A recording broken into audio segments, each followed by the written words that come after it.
안녕하세요. 자, 오늘 밤 지금 한 11시 정도 된 것 같은데요.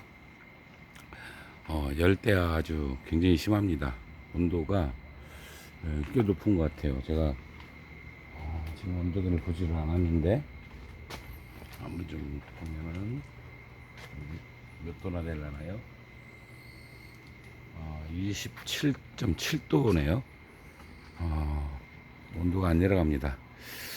자, 이거는 이제 태풍 영향이 있는 것 같습니다. 태풍 5호 송다, 송다라는 것이 지금 전 서해안으로 올라온다는데요. 규모는 그리 크지 않다고 합니다. 그 위에 바람과 밑에 바람이 이게 좀 비슷하면은 굉장히 커진다는데, 에, 위에 바람과 밑에 바람 차이가 커가지고 길게 늘어져서 온대요. 뭐 그걸 뭐 스텔스 태풍이라고 이렇게 또 표현을 하더라고요. 참 이름도 아주 갖가지 재밌습니다. 어쨌든 간에 5호 태풍 송다가 서해안으로 따라 들어오는데, 어떻게 일본 우리나라는 좀 비슷해요. 서해안으로 깊숙이 들어와서 소멸 뭐 열대성 저기압으로 바뀐다 그러고, 또 뭐 윈디나 또 저기 독일 뭐 이게 전 세계 아마 기상청에서 내놓는 게 우리 한반도도 이렇게 내놓는 게 많이 있는 것 같습니다. 그 보면은 이번에는 워낙 그 다 보통 태풍을 모델 예측을 하는 거 보면 비슷한데 좀 다릅니다. 굉장히 좀 차이가 나요.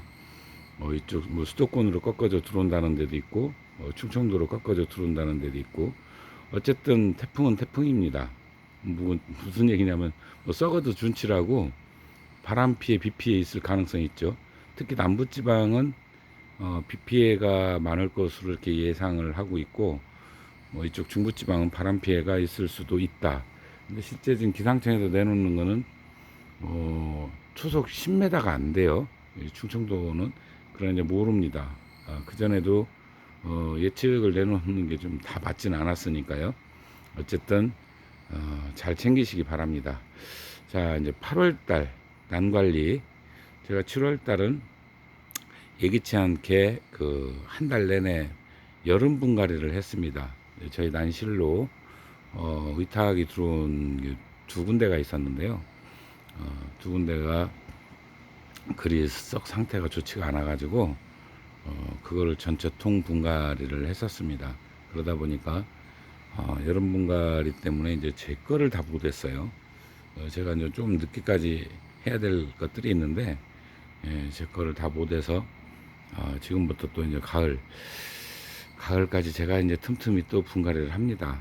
한여름만 빼고요. 이제 8월 달 찬바람 나는 시점이 빠르면은 보통 15일 전후로 찬바람이 나거든요. 그러면은 이제 그 기점으로 해서 이제 시작을 할 겁니다. 올해 유난 맞았죠. 계속 제가 월별 관리표를 말씀을 드리면서 어, 라니냐 관련해서 계속 말씀드렸고요. 또 온도가 높아야 될 때 낮아지고 낮아야 될 때 높아지고 이래서 심지어는 신화가 이중으로 붙은데, 이 난초 모든 식물이 그렇습니다. 굉장히 헤매요. 일기가 바뀌면 거기에 따라갑니다. 그래서 꽃눈도 조기에 붙었다. 그 다음에 신화에 신화 분 경우도 많이 생깁니다. 이런 부작용들이 전부 다 어떻게 보면 라니냐하고 관련이 있다. 그리고 온난화 현상 계속 뉴스에 보면은 그런 얘기 많이 나오죠. 뭐 어디 빙하가 녹아서 갑자기 무너지는 바람에 사람이 몇 명이 죽고 뭐 이런 얘기들이 나옵니다. 얼마가 더 낮아져 가지고 뭐 알프스 얘기가 또 최근에 나왔어요. 어, 아이슬란드 얘기도 나오고 그런 거를 쭉 이제 뉴스를 보면 걱정이 됩니다. 계속해서 어떻게 더 바뀔런지는 모르지만 이 어떤 과학자들은 이거는 뭐 인간이 그러지 않았다라고, 그렇게 해서 그렇게까지 변하지 않는다 이렇게 또 얘기하는가 하면은 사람이 그렇게 만들었다라고 얘기하는 또 의견도 굉장히 많죠. 사실 뭐 저는 잘 모릅니다. 어느 쪽이 맞는지 단지 그런 의견들이 있는 것만 제가 듣는 거죠. 자, 8월 달은 난초가 이번 같은 경우는 뭐 어제 그저께 정도, 그러니까 어, 한 2, 3일 전부터 사실상 난초가 쉽니다. 우리 잠깐 휴면형 상태를 유지를 하는데, 이 난초뿐만 아니라 온대 지역에서 사는 이런 더울 때는 이 식물들이 좀 쉬어요. 잘 자라지 않는 것을 볼 수 있습니다. 그래서 그때 굳이 일부러 저걸 줄 필요가 없습니다. 비료를 줄 필요는 없고, 단지 온도가 좀 낮은 날씨가 계속 유지가 된다면 활력제 정도도 충분히 가능하거든요. 이제 그렇게 주어서 유지를 하는 것이 오히려 더 낫고, 제가 분갈이 하면서 깜짝 놀란 사실이 뭐냐면, 이번에 이제 제가 이제 몇 번, 두 번인가 나눠서 보여드렸죠. 흰솜 깍지벌레, 뭐 옛날 막 개각충, 뭐 깍지벌레, 이게 다 위험한 거였는데, 사실 저는 흰솜 깍지벌레가 난초에 붙어가지고 신화를 완전히 망가뜨리고, 그 다음에 잎들을 전부 다 망가뜨리고, 그래서 뿌리와 밑에 티알률이라고 그러죠. 이 균형이 깨져서 밑에가 완전히 망가지는데, 거기에는 또 그대로 라이족토니아가 와요, 뿌리에. 다른 것보다는 라이족토니아하고 탄화 현상이 굉장히 심했습니다. 그런 것도 제가 그렇게 오래 키웠어도 흰손깍지벌레 공격에 의해서 그렇게 망가지는 건 처음 봤어요. 예. 그러니까 방제가 얼마나 살충이 중요한지를 아주 이번에 더 많은 것을 느꼈습니다. 혹연 제가 조금이라도 소홀 할까, 저는 이제 이 난실 전체를 한 달에 한 번씩 굉장히 강력하죠. 비오킬이 사실 원액을 그냥 주면은 뭐 거미, 개미 다 죽거든요. 굉장히 강력한데, 대략 한 2배, 조금 뭐하다 싶으면 덜 한다 싶으면 제가 한 5배 정도로 해서 주고, 10배까지 이제 되거든요. 근데 이제 그 강도를 제가 그렇게 맞춥니다. 맞춰서 한 달에 한 번씩은 무조건 의무적으로 줘요. 오늘 줬는데요. 또 오늘 그 모기가 있다 그래서 모기까지 다 죽거든요. 네. 그 방제를 하면서 저는 그런 걸 이제 못 봤던 거죠. 두려울 때 들어오게 붙어 있는 건 봤어요. 제가 이제 구입을 하거나 이러면은 그런 건 봤는데, 그렇게 대수롭게 생각하지 않았던 거죠. 이번에는 정말 많이 놀랐었습니다. 자, 이제 어쨌든 그게 방제가 한 번에 안 돼요.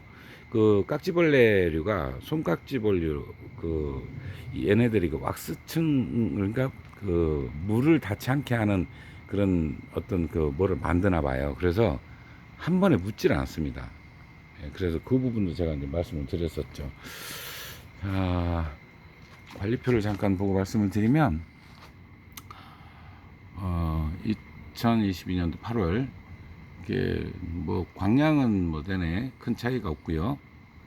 그리고 온도는 이제 열대야가 있으니까 24도가 넘겠네. 오늘 같은 27도니까요. 그리고 낮에 가급적이면 33도를 안 넘기는 게 좋은데, 이번에 넘어갔었죠. 오늘 그랬습니다. 오늘 굉장히 더웠다는데, 저는 어제가 그랬어요. 어제가 여기가 외기 온도가 35도였고 난시 36도까지 올라갔었어요. 그렇게까지 올라가더라고요. 그런데 또 그건 또 방송에 나오지를 않아요. 또 희한하게. 제가 여기 이제 수은주도 있고 디지털도 있고 여러 가지를 다 봤는데, 자, 이거는 이제 비오킬은 제가 하루 당겨서 먼저 했습니다. 이틀이네요. 이틀 당겨서 했고, 그리고 이제 활력제를 이 혹서기 때 주는 게 좋고요. 이건 뭐 어떤 거든 선택하시면 됩니다. 그 다음에 이제 제가 이게 매머드를 했는데 그게 놀란 거예요. 소뚜껑 보고 놀란다고. 이 매머드가 이 깍지벌레류를 잘 잡습니다. 그래서 2000배로 주시면 되고, 그렇지 않으면은 그냥 비카드는 정말 광범위하거든요. 그거를 줘도 큰 문제는 없을 거로 봐집니다. 그 다음에 이제 목초액 정도 한번 좀 주는 것도 괜찮고요. 하야토닉 1000배, 이거는 이제 우리 수입에 오는 그걸 얘기하죠. 식물 추출물이요. 이런 것들이 굉장히 활력이 되거든요. 자, 그리고 이제 온도가 이달 19일 정도부터 조금씩 내려가기 시작할 겁니다. 그리고 대신 습도는 낮아지죠, 이제. 그리고 밑에 이제 살균제를 제가 뭐 알리에테 또는 오티바 선택해서 하시면 될 것 같고요. 그 다음에 이제 가을 비료를 이달 25일 정도에 주시면 됩니다. 관주를 원칙으로 주시면 될 것 같아요. 자, 그리고 이제 2차 꽃대가 보이기 시작하죠. 그래서 이제 그때가 보이면 수태 작업을 또 하셔야 되고요. 그 다음에 역시 그 우리가 부사리움에 의한 구경 썩은병이라는데 사실은 시드름병이죠. 구경 썩은병이라고 하면 못 알아듣습니다. 시드름병이라고 하면 다 알아듣는데 그거는 사실 치료약은 없다라고 제가 이렇게 말씀을 드렸었는데요. 역시 방제. 그러니까 미리 좀 이상이 보이면 빨리 쏟아야 됩니다. 그래야 뒤축 살려요. 아니면 하루에 펄브 하나씩 옮겨간다고 생각하시면 됩니다. 굉장히 싸납게 번지거든요. 그렇게 하면은 이번 달 좀 마무리가 되지 않을까.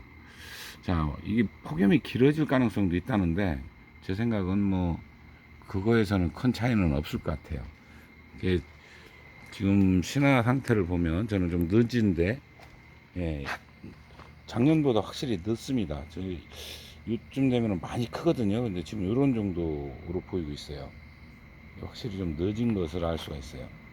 쭉 보니까 그만큼 올해 고생을 많이 하는 거죠.